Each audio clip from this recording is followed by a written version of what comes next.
La siguiente pregunta, relativa a la financiación autonómica, formulada al presidente del Gobierno de Aragón por el Grupo Parlamentario Aragonés. ¿Quién tiene la palabra? Muchas gracias, señor presidente. Señor presidente del Gobierno, señorías, buenos días. ¿Considera el señor presidente que nuestro Estatuto de Autonomía contiene herramientas suficientes para paliar los problemas de financiación de la Comunidad Autónoma de Aragón, tanto con el actual modelo establecido de financiación como con el futuro modelo que se establezca? Gracias, señor Aliaga. Señor presidente, tiene la palabra. No, señor Aliaga, no es suficiente. El Estatuto es necesario, aporta buenas soluciones, pero la solución de la financiación no es unilateral, sino multilateral, aunque reconozco que el Estatuto nos puede servir de mucha ayuda.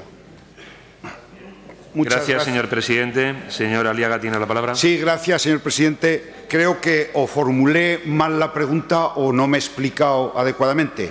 Mire, señor Lambán, lo que el Partido Aragonés pretende y quiere con esta pregunta es traer el centro del debate de la financiación autonómica a esta y no a otro sitio, a esta Cámara.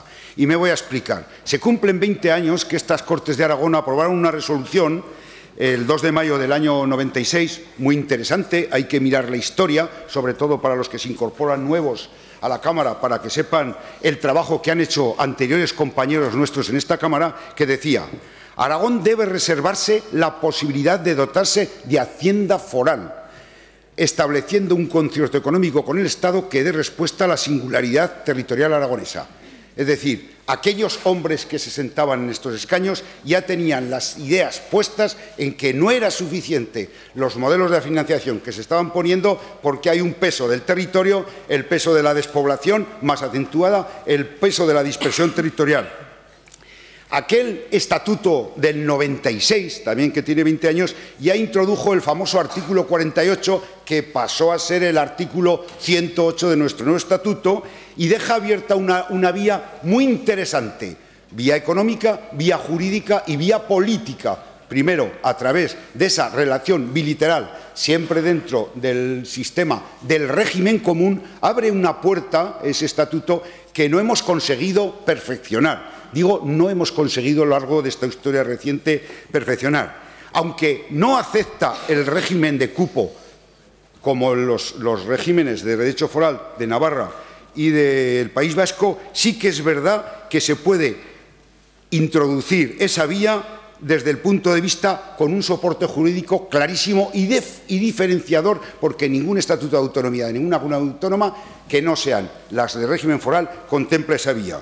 Y digo que forma parte del ordenamiento jurídico, porque el estatuto es ordenamiento jurídico estatal y es constitucional. Y por esa vía, como digo, cada una de las dos administraciones, y yo creo que ese es el trabajo que nos tenemos que plantear, puede exigir a la otra con plenitud de facultades el acuerdo bilateral de financiación económico-financiero con el Estado, porque estamos legitimados. Nuestro estatuto nos legitima y nos garantiza jurídicamente el bloque constitucional, que es nuestro estatuto, esa relación bilateral.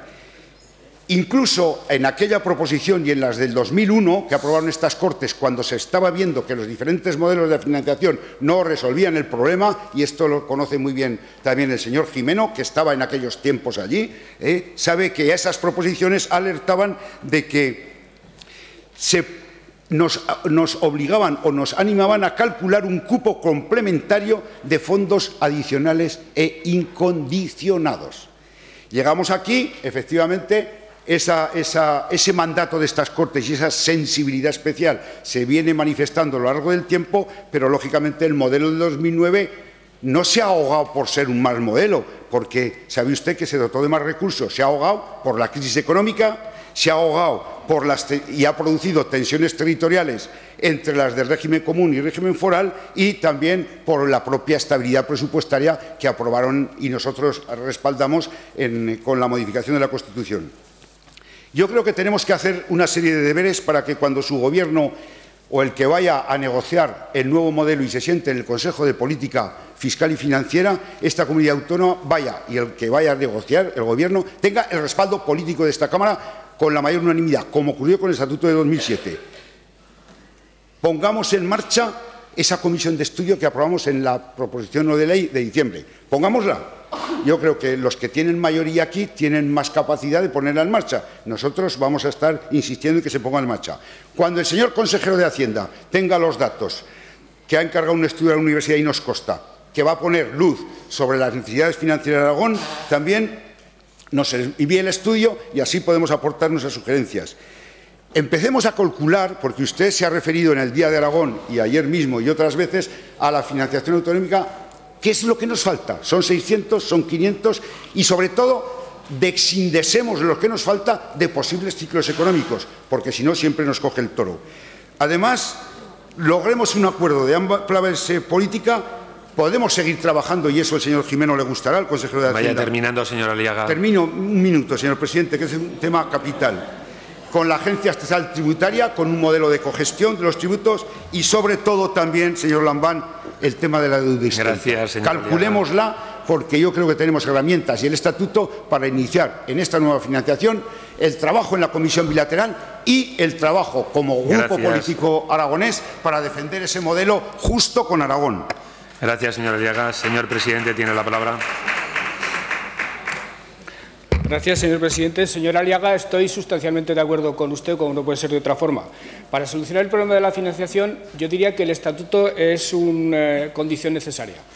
Invoca el principio de suficiencia financiera para asegurar el ejercicio de las competencias propias de las comunidades autónomas, que son fundamentales para el estado del bienestar. Contempla las variables para modular el coste de los servicios, envejecimiento, superficie, dispersión, baja densidad de población, desequilibrios territoriales, y contempla asimismo elementos cruciales como la obligada consideración del esfuerzo fiscal, el acuerdo bilateral económico-financiero, la Comisión Mixta de Asuntos Económicos, el derecho a la compensación por mermas tributarias y la obligación de la Administración General del Estado de financiar las necesidades de gasto no previstas al determinar el monto de la financiación, así como los criterios para determinar inversiones territorializadas del Estado. Así pues, tenemos, no hay duda, un gran estatuto, pero para que rinda servicios, señor Aliaga, hay que exigirle a Madrid su cumplimiento. Y eso, hay que decirlo, hasta ahora, desde que se aprobó el estatuto hasta la fecha actual, nunca se ha hecho con la suficiente contundencia, y es hora de hacerlo. Y es hora también de que, en torno a esa reivindicación, seamos capaces de cernir en estas Cortes grandes acuerdos en 3 asuntos al menos. En primer lugar, en torno a un modelo de financiación nuevo que debe ser revisado ya en el año 2014. La insuficiencia financiera, lo he dicho hasta la saciedad, amenaza con hacer inviable la propia comunidad autónoma, esta y las demás. Necesitamos un sistema de financiación suficiente, con más recursos, justo, que garantice la igualdad de todos los españoles ajustando el coste real de la prestación de los servicios, y solidario, de manera que las regiones más ricas aporten a las más pobres y, sin suprimir el cupo vasco y navarro, se obligue a Euskadi y a Navarra a aportar más, porque hasta ahora aportan muy poco. Para ello es necesario un buen acuerdo para exigir ese modelo de financiación. Como usted ha dicho, en estas Cortes se creó a finales del año pasado una comisión especial de estudio que solicitó un análisis profundo. Ahí participa la universidad con un grupo encabezado por el profesor Julio López Laborda, quien les adelantó, según me dice el consejero de Hacienda, que aproximadamente en el plazo de 2 semanas vendrá por aquí a exponer sus conclusiones y a escuchar las aportaciones de todos los grupos parlamentarios de todo lo que les queramos decir. Creo que, aparte de esa comisión de estudio, es fundamental eso, establecer un gran acuerdo en las Cortes de Aragón y, desde luego, como decía el otro día el señor Suárez en una intervención, creo que es fundamental establecer un gran acuerdo con las comunidades autónomas que tienen una problemática parecida a la nuestra, rechazando algo que se nos tratará de plantear, rechazando acuerdos de los partidos políticos por arriba, de los partidos políticos en Madrid, que siempre serán letales, que siempre serán perniciosos para comunidades autónomas poco pobladas, como es el caso de la nuestra. Y, por último, creo sinceramente que hay que hacer una reforma de la Constitución.